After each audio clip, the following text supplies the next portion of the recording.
You're listening to the Missionary Perspective Podcast with veteran missionaries Erik Johnson and Joshua Mead. We're glad you could join us.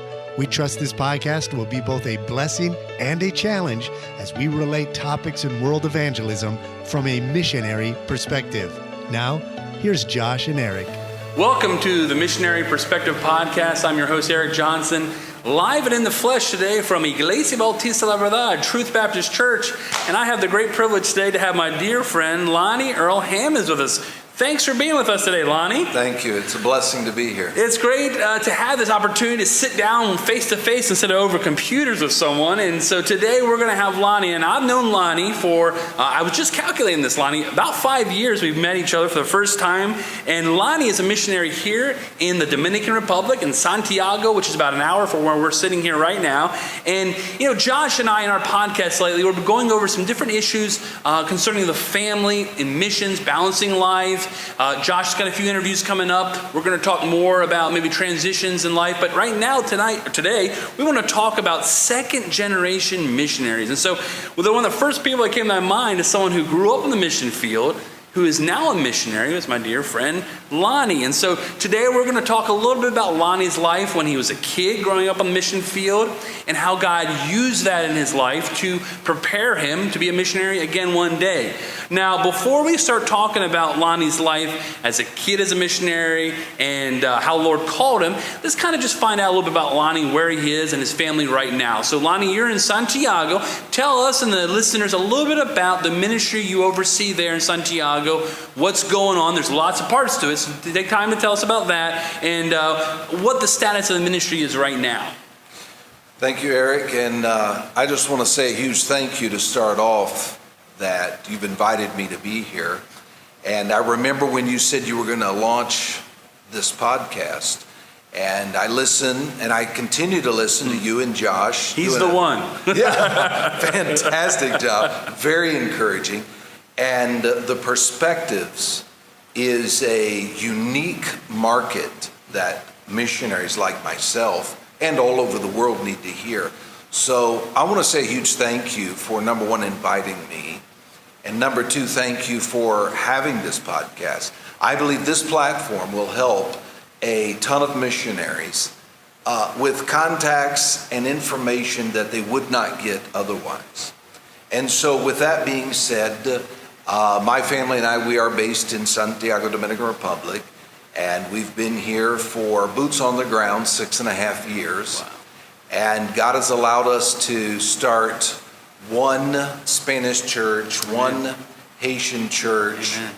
One child development center, and one campus of Seminary Leadership Institute for Spanish speakers. And we have 4 locations training Haitian leaders in the seminary located, 2 of the locations are in Santiago and 2 are in Montecristi, That's right. 2 hours north of here. So other than that, we're not doing anything. So anyway, but that's the ministry that we're involved with here in the Dominican. Amen. And I've had the privilege of being up and visiting Lonnie's church and ministry at various times. And pre-COVID, they were really had amazing work going with the Children's Development Center. I know that COVID kind of put a little hamper, and then now they're trying to get back into the flow of things. But it's really neat. It's hard to understand sometimes how even in one country, listeners, that you can see such a different dynamic in economics and strata and things like that. And where Lonnie and his church members are serving is a very difficult area. But it's been amazing to see how the Lord has allowed them to, in that little corner, just build and reach people and families, and not just from the Dominican side, but from the Haitian side. So it's always exciting for us to go and preach and help out. And I know Ari, one of our preacher boys, has been up there, and so it's always exciting to see how things are going. And not just, he mentioned boots on the ground, but also to see the development of leadership that's going. And I'll say this, Brother Lonnie's not only trying to raise those who are connected to his ministry, but really offers it to whoever can come, like-minded Baptist preachers who come in and are learning the Word of God. And so it's really exciting to see how the Lord is working in a very large way in that ministry, as well as up in the mountains of Montecristi. But before we even talk more about missions, let's rewind a little bit, because the reason we have Lonnie here today is Lonnie is going to talk about his life, really how the Lord in amazing ways at a young age allowed him to go to the mission field with his parents and see firsthand various mission fields and to get a really good taste for what it means to serve the Lord, and then the Lord to develop him. So let's kind of start, Lonnie, at the beginning. How did you come to know the Lord, and when did your parents go to the mission field?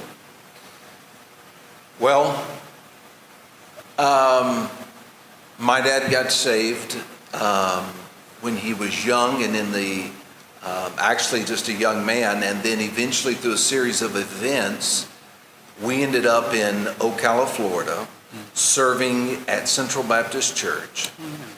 And while we were there, God began to open the door for my dad to step into missions. Wow. At this time, he was a teacher in the Christian Academy. He was serving in the church and the school. And a missionary had come to the church and began speaking to him, and he answered the call to missions. Wow. At that time, we relocated to Chattanooga, Tennessee, and my dad enrolled at Tennessee Temple University to begin working on a Bible degree. Wow. He had already obtained a business administration degree from a secular university, and so now he was obtaining that. And therefore, we began him working at the college. He was actually teaching at the college and a student as well. Wow. At the same time. And from that, we launched our deputation and fundraising. And those were my first memories of when I was 8 years old. Wow. And we began raising our support, going church to church. And this would have been in 1976. Wow. Just to give you a perspective. He's very young. That things were different back then than they are. In some respects, they were easier on missionaries raising support. Now, current missionaries may argue that. I'm not sure there was as many missionaries back in those days. Makes sense. So booking meetings were probably a little easier than today. But nonetheless, it still took an act of faith. And we did 1 year of support raising and deputation, and then moved to Japan. Okay. And I was actually 8 years old and in the third grade when we relocated to a city called Akashi, Japan, and we began working in that ministry that was already established there. Wow. It's neat because I've met Lonnie's dad a few times, and it's very easy to see where Lonnie has gotten his energy and enthusiasm from his father, who now is obviously probably in his 70s right now. 78, and when he comes and often will help out Lonnie and just encourage him here on the mission field, it's very exciting to see his enthusiasm, seeing his son on the mission field, and so I'm glad to have met him as well. All right, so Lonnie, you're about 8, 10 years old or so when you're getting ready to get to Japan, and what were some of your first impressions as a young person living in a different culture? And this probably would have been early 80s, late 70s. That's pre-internet. So tell us what life not only was like back then in the Stone Ages, but what it was like to live in Japan as a young child learning a new culture. Right. So 1976, we step off the plane. Wow. The missionaries meet us at the airport after the long flight. And it was in the evening, and the culture shock began. Wow. And we were so welcomed by the other family, though. That's what made our transition amazing. And this other family allowed us to stay in their home until our housing was ready. Wow. We were able to share meals with them, fellowship with them. Looking back on that now, that foundation was one of the reasons why we were able to transition through the cultural integration that we went through, that every missionary goes through, no matter where you go. And the first memories I have of when we went to communities away from where other American missionaries were, once again before internet and so forth, is the Japanese term for foreigner is gaijin. Gaijin. And at that time, in fact, thinking of your sons, Tyler and Zach, reminds me of my brother and I. And I had blonde hair, actually had hair, and it was actually blonde, like your boys. And even though your boys really aren't blonde, they stand out. You know what I mean? They do. And I'll never forget walking the streets of the community that we were eventually serving in, away from other American missionaries. Those Japanese had never seen an American in person. Wow. Travel was not, we weren't a global community like we are today. Sure. And they would cover their hand, they would point, and they would say the word gaijin. Wow. And I'll never forget going to get a haircut from a Japanese barber. And Japanese barbers are a skill. It's not just in and out, it's an experience. And they were always amazed because they'd never cut blonde hair before. And so I remember somebody picking some up and keeping it. I'm like, I don't need it. And so, boy, I wished I had some of that hair now. But anyway, so it was part of that thing of being a celebrity and you didn't even know you were. So that was part of my memories in the transition of going into Japanese ministry. That's pretty special. It is interesting to see how people react to young children. You know, adults are different, but they see little American kids, how that is is very interesting. Well, okay, so with that in mind, maybe specifically talking about your parents, now you're as a missionary looking back, do you see maybe some steps that your parents took? It sounds like you got to live kind of a normal life, weren't maybe in a bubble so much. Practical steps they did to make you feel part of the ministry or the culture and to eventually cultivate your own desire to serve the Lord. Well, from a integration of just normal, life, my brother, who's 2 years older than me, was very passionate about martial arts, and we were living in Japan. Oh, wow. And so my brother talked my dad into letting us take karate class. Days of Bruce Lee. Yes, that's exactly right. He was a national hero. Yeah, I bet. Okay, even in Japan. Yeah. Even though Bruce Lee is Chinese. Right. And that's exactly right. And we were able to take karate class. It was 3 times a week. It was in the evenings. You had to be super dedicated. But I remember we're the only Americans for thousands of miles. And we were integrating into the culture. And after we began class, we weren't looked at as gaijins, foreigners anymore. We just integrated. And we really enjoyed our time. You would have thought we would have played baseball because Japan is so heavy in baseball, but that door never opened for us to play, but karate did. Yeah. Now, years later, we joined a little baseball team. I was terrible at baseball, so I was thankful that didn't last very long. And so we were able to integrate into the culture through activities like that. Then as far as how did my parents get us involved into the ministry, it's like every missionary family. It's the family business. We're all in. And so when we taught English to the adults, I was teaching English as a 10-year-old boy to a group of other kids and didn't even know what I was doing. My dad gave me a lesson, a book, said, here, teach this to these kids. Little did I know, years later, I would become a teacher. Yeah. And now, even though I'm a pastor, a church planter, and an overseer, in my heart, I'm a teacher. And so those type of things integrated us into the culture, but also the ministry as well. So how did my parents grow passion into me to become a missionary? Being involved. Yeah. That's how it was. Well, it's obvious the time I've spent with your dad and you together. I mean, you have a very close relationship, and I'm sure that's just been the case over the years. And so I'm sure just having a connection, not putting the kids to the side, being involved in the ministry, that just seems like a key part. I've seen a lot of missionaries, unfortunately, that sometimes they divide it, and it's a balancing act. And so it seems like your family, like you said, you were all in together. And so let me ask you this. So when you returned on furloughs over the years and eventually college, how did you do adjusting back to American culture, not just American culture, to think of, 1976 to mid 80s, late 80s, when you would have been going to college and high school ages? Are there things you look back now and see, wow, that was quite a return culture shock in my life? I believe children are resilient and more flexible than adults. True.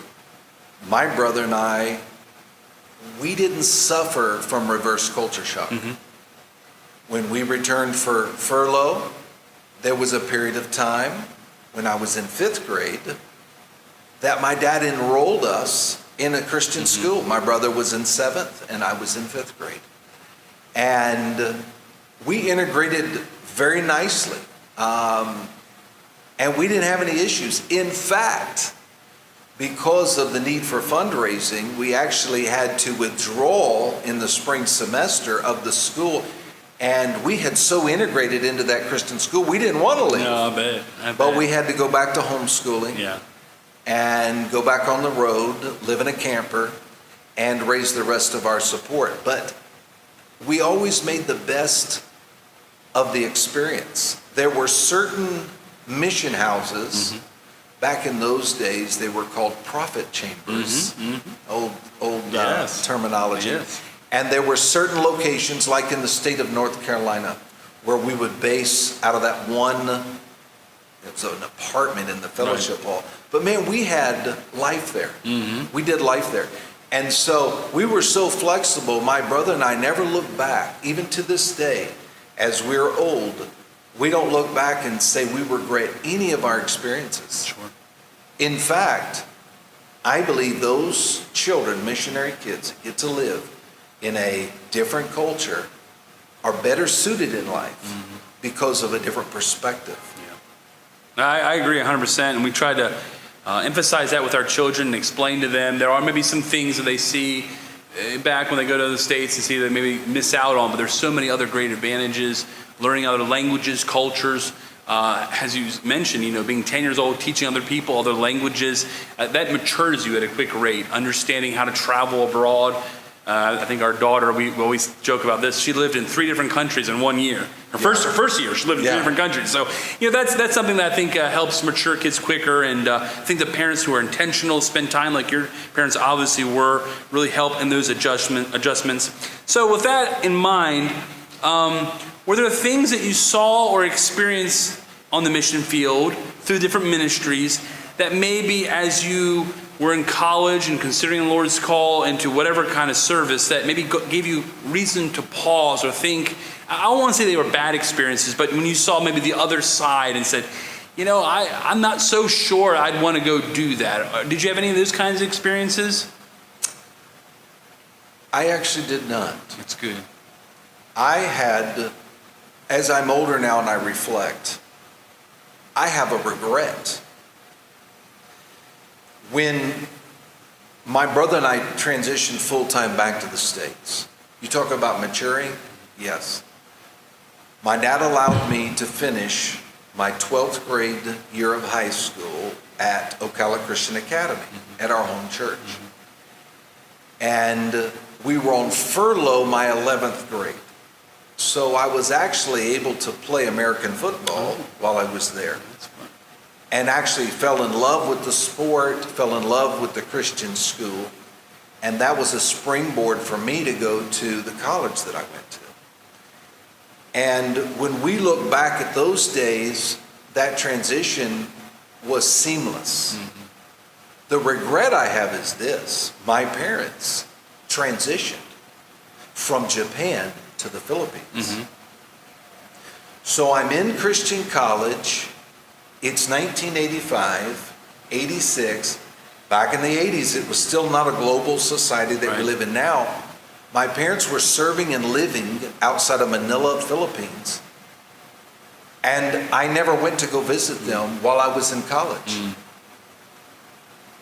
When you play football in college, it's a full-time job. And I enjoyed my days. I was never really good. I was more on the scout team.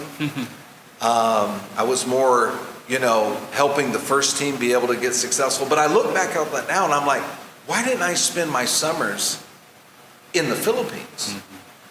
And it would be 26 years later that I'm a Christian school teacher in Dallas, Texas, and I take a group of 22 students to the border town of Reynosa, Mexico. And I actually drove a yellow school bus from that ministry we were serving in across the international bridge. And that was my first mission trip since I had gone on a mission trip when I was 14 years old. We had gone to Manila, Philippines on a mission trip. And God began to speak in my heart when I crossed into the culture and seeing ministry to the Mexican people on that border town. That's when God spoke to me. And 1 year later, a businessman invited me, all expense paid trip, to go to the Amazon jungle, live on a boat, sail the Amazon River for 10 days, and to be the pastor of the trip. I've only had about 3 or 4 worship experiences where God's allowed me to be the preacher. And I spoke through a translator, Portuguese. And that was step 2. God said, you can do this. And then even 5 years after that, I finally went on a mission trip to the Dominican Republic, sitting in the worship experience. That was step 3, and God said, you could do this.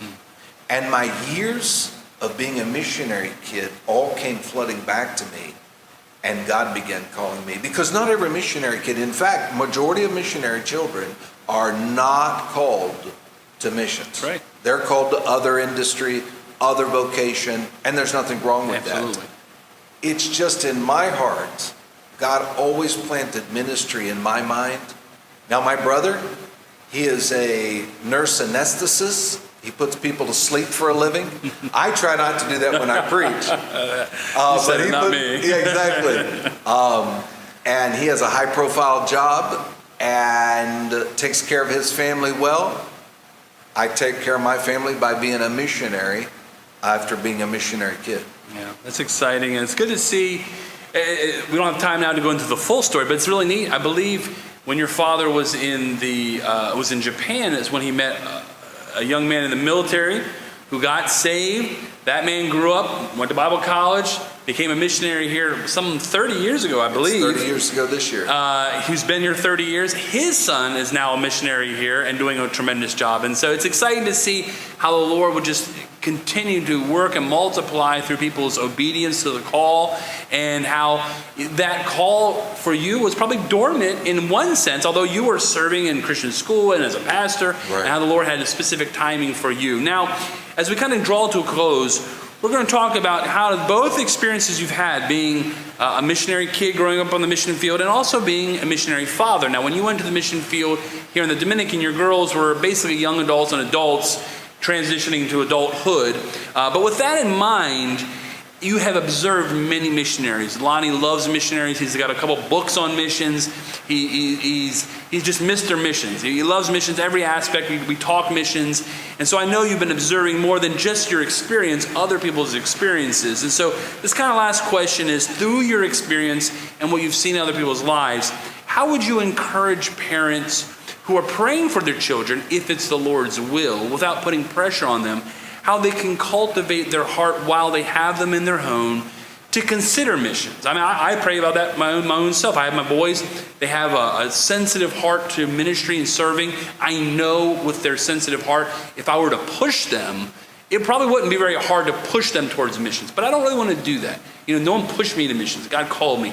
How can you cultivate someone's heart in the home to help them be sensitive to the Lord's call, that He is preparing them in this soil that they would consider it like they would consider being a doctor, a lawyer, or a preacher in the States? So I moved to Japan at 8 years of age.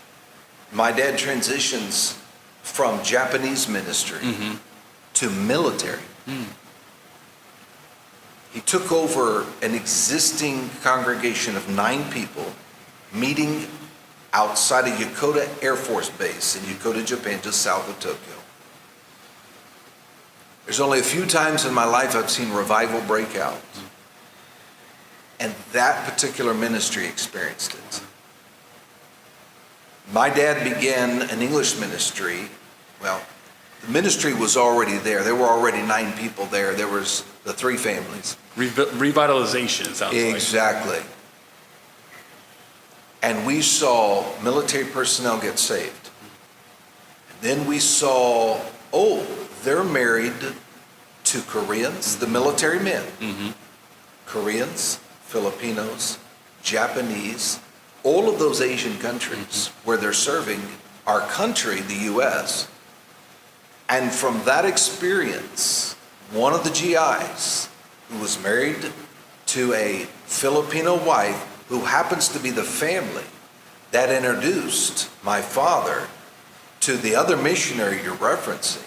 And my dad led this GI. GI stands for a military man, government issue. And he led him and his Filipino wife to the Lord. Then they introduced my father to this other GI and his Filipino wife. And so now all of them are serving faithfully, coming to church. And then Jenny Goldstein says, Pastor Hammons, who's my father, we should go on a mission trip to Manila. And if there's anything that I challenge missionaries to do, go on a mission trip. Amen. That's right. Because think about it. How many times have you gone on a mission trip? Now, I know you personally have because you've been to Ecuador and you've been all over the world. But the typical missionary never goes on a mission trip where you're not in control. You take your family. When I was an American pastor, our vacation was a mission trip to the Dominican. Year after year after year. And then I went on one too many mission trips and said, hey, I like it. Yeah, I stayed. So if missionary families want to encourage their children to be involved in missions, send your kids, or better yet, take your kids on a mission trip. That's great. And that is what's changed my life, because my mission experience to Manila, even though we were living in Japan, to Mexico, even though we were living in Dallas, okay, to the Amazon, even though I was living in the States, and then to the Dominican Republic, it changed my life. So I think the best experience is to go experience. I always say, you can't change the world sitting on the couch. That's right. And so that's what led me, when we were home on furlough, to write my book, How to Become a Missionary, from raising your hand to boots on the ground. Oh, and by the way, there's a cost to be paid. That's the 2nd chapter in my book. There's a cost. My children have suffered the cost, paid it. There has been a little suffering because it's sacrifice. Even though they were 20 and 23 when we moved to the mission field, and they both started living with their grandparents. The younger one was in college, Morgan, and Megan had a full-time job. They were living with their grandparents, who happens to be Tami's mom and dad, my wife's parents, and God supplied every step of the way. And so there is a price to be paid, but I think exposure to what God is doing internationally. One of the things that I always came back with when I was pastoring in the States from my mission experiences is I would talk about, we serve a really big God. And you Americans think God is right here in this little bitty auditorium or this little bitty county or state. When you travel internationally and you share the gospel internationally, you're like, wow, God is really big. It's exciting. It's funny that you mentioned that, because just this last week or so, my wife and I are talking about this next year, and one of the things we want to do as a family. And for years we've been wanting to make this one trip, and it's like the Lord told us just last week, no, it's the time to invest this money in this. They're old enough to understand. And so that's a really good encouragement to our heart, because that's what we were going to be doing. So listener, I hope this has been helpful to you. Now, Lonnie is one of those guys, as you mentioned, even though he looks so young, he's kind of a dinosaur when it comes to the social media. But I still know there's ways that if someone who's listening today would like to contact you, how can someone reach out and make a connection with you, Lonnie? We have a website. It's Okay. called Hammons Mission, singular, hammondsmission.org. And all of our information is on the web, so you Okay. can reach out that way. We'll put that in the show notes, so if any of you have questions for Lonnie, I know he loves missions and missionaries, and he'd love to hear from you, and he'll be a great resource for just, some questions you might have, really in any regards for missions. So I just want to say from the bottom of my heart, this has been a pleasure, something I've been looking forward to. Lonnie is a great encourager. Whenever I feel bad, I just give Lonnie a call, write him, and he gives me some encouraging words, so I know he'll be an encouragement to you, and thanks for stopping by today. Amen. Lord bless you. Thank you.